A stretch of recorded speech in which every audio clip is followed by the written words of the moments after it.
We live in a crazy, crazy world. Why? Well, mostly because if you are indeed watching this video the week it goes live, yes, I am making my pro wrestling debut for Defiant on Saturday the 28th of April, which, yes, is this Saturday.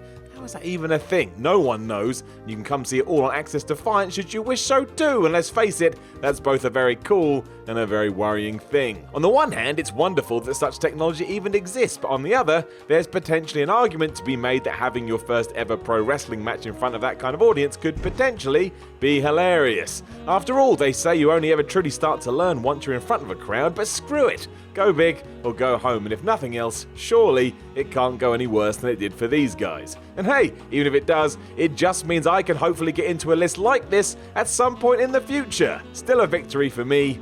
Maybe, probably not. I'm Simon from WhatCulture, and this is the 10 most embarrassing wrestler debuts in wrestling history. But before we begin, don't forget to subscribe to stay notified. Ding, ding, done. Number 10, Rob Van Dam. RVD was always going to head to TNA eventually. For one, he was a former WWE star and they loved that over there, but also he was amazing. So, if he's a free agent, why wouldn't you try and sign him? It just makes sense, especially as nearly every wrestling fan on the planet loves the man. Of course, this being TNA, we couldn't just do things normally or, in a way that would have worked. We had to try and swerve the audience. Biggest belief, really. However, Van Dam was Sting's mystery opponent on the March 8, 2010 Impact. He made his debut in classic babyface fashion by sneak attacking the Icon and then secured a fluke win. That pissed Sting off, so with classic heel justification, he set about destroying Van Dam with a baseball bat. Almost instantly, RVD's star power seemed to be zoomed out the window, especially because as he was selling all of this, Hulk Hogan arrived to get in Sting's face. In short, Rob felt like a bit player almost instantly when he should have been treated like a new and exciting star that could sit at the top of the company. Instead, it was his prone body that left the most lasting impression. Number 9, the Shockmaster. The Shockmaster's debut is so weird because if it had gone right, no one would have remembered it today, so the fact it was awful actually made it better. It's one of those things every wrestling fan needs to see. And let's face it, if the idea was to make some kind of splash back in 1993, he absolutely did. Ready to make his big debut, the former tugboat who was set to wrestle in the fabled War Games match at the upcoming Fall Brawl pay-per-view was introduced by Sting, who also had to utter the words, "Our partner is gonna shock the world," because he is none other than the Shockmaster. No wonder this all fell apart. A bunch of flames that engulfed the studio, and that was followed immediately by the Shockmaster himself, who tore through a paper wall. Unfortunately, he didn't see the panel of wood at his feet and tripped over it, coming smashing down on his face.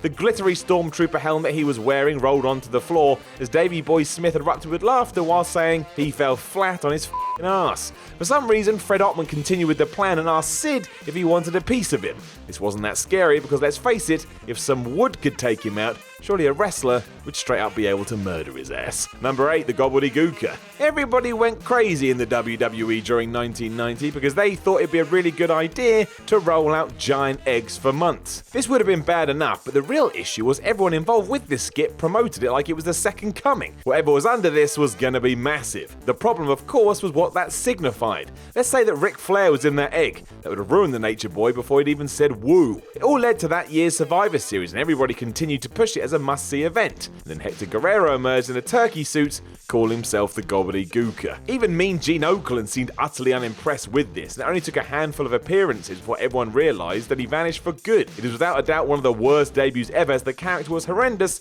and was never going to be a success regardless. It was terrible from top to bottom. I hope I never get put in an egg. Number 7, WWE's NWO. Fans were on the edge of their seats before the NWO debuted in the WWE. Collection of awesome vignettes had built them up wonderfully, with Vince McMahon acting out of his skin as he told us that he was going to inject the WWF with a lethal dose of poison. Of course, said poison would be the New World Order. Problem was, when they strutted down to the ring at No Way Out 2002, everything just seemed so lame, especially when compared to the electricity that marked their 96 arrival. Instead of just laying waste to the WWE's top stars or wreaking havoc like they did time and time again on Nitro, Hulk Hogan, Scott Hall and Kevin Nash were cast as schoolboys who were sorry about their past actions. It was a pointless and underwhelming approach.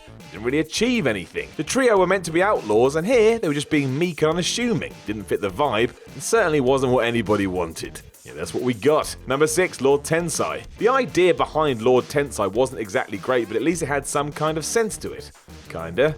Maybe. As Giant Bernard, Matt Bloom had reinvented himself in Japan, becoming a genuinely good performer who was over like Rover. He was dripping with critical acclaim and had an aura about him when he returned to WWE on Raw in April 2012. The problem was, because the former A-Train had been on New Japan, he was repackaged as a modern-day Hakushi. Realizing how silly and stereotypical this was, fans just shouted Alba at him constantly, which completely stonewalled the gimmick before he'd even reached the ring. This was in stark contrast to the manner in which Brock Lesnar, who also made his return to the WWE on this night, hunted down John Cena. The former UFC champ felt like a legit threat. Tensai felt like a legit gimmick. The Lord was planned to feud with CM Punk over the spring and summer months, but this reaction on his first night back was like popping a bubble. What's worse, you could see it all over Bloom's face. Number 5, Tito Ortiz. TNA's habit of declaring mystery announcements was so over the top that they could never get anyone that actually lived up to the billing. It would have to have been Michael Jackson to get the reaction they wanted, given how much they pushed them.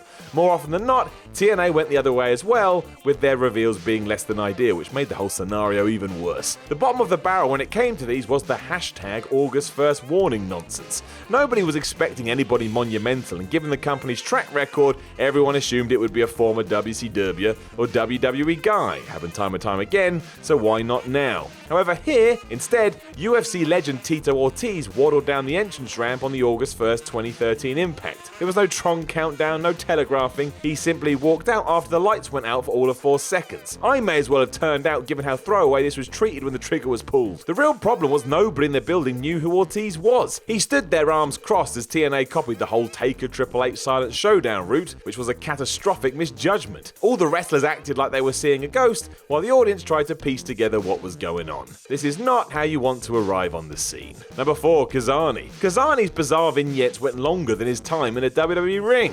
Think of that. Also, said vignettes were basically incomprehensible as every word he uttered was spoken in secret Carney lingo. No one knew what the hell he was going on about. He also seemed to have no idea if he was a good guy or a bad guy. All in all, it left a bit of an uphill battle to climb. This didn't improve when he did actually turn up on SmackDown in January 2009 either.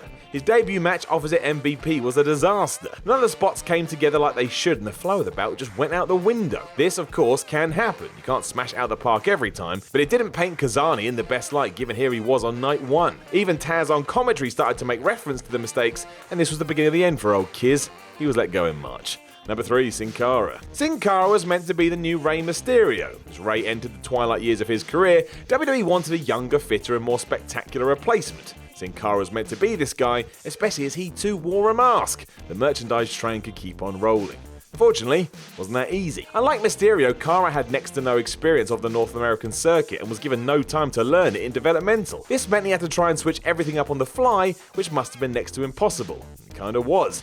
Oddly enough, it all went sour before he even hit the ring. Debuting on the April 4th, 2011 episode of Raw, Cara was due to announce his super-heroic presence by vaulting seamlessly over the top rope via an unseen trampoline in order to confront Sheamus. Regrettably, he mistimed his trajectory so badly that he crotched himself instead. This wasn't exactly the shining showcase WWE wanted to put out there off the bat. Side trivia for you, his name translates loosely to No Face.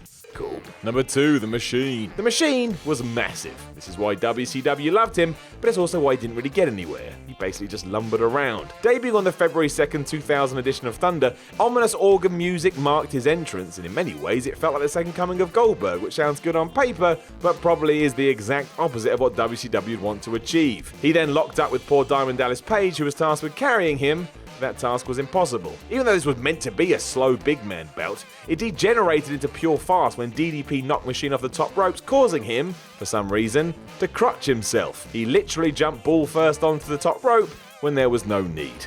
It's all anyone remembers, and the man slowly disappeared from our TV screens. Number 1, Xavier Woods. Triple H has done an incredible job with NXT, but his insistence that WWE should not promote developmental talent to the main roster without a long-term plan in place can sometimes work against him. Let's just look at Xavier Woods when he was called up and compare that to where he is now.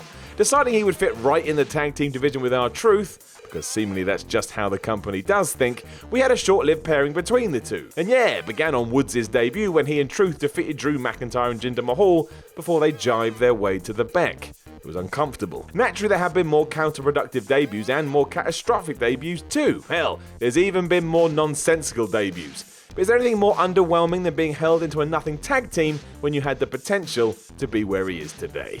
Probably not.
Gosh, can you believe that that person said that about that particular video on that entry? I sure can't. But you should like, share, and subscribe below anyway. And also, the people who made this video, they're right here. Go follow them and give them some love. Also, there's more content, probably above my head. Check it out. Or don't. 50-50.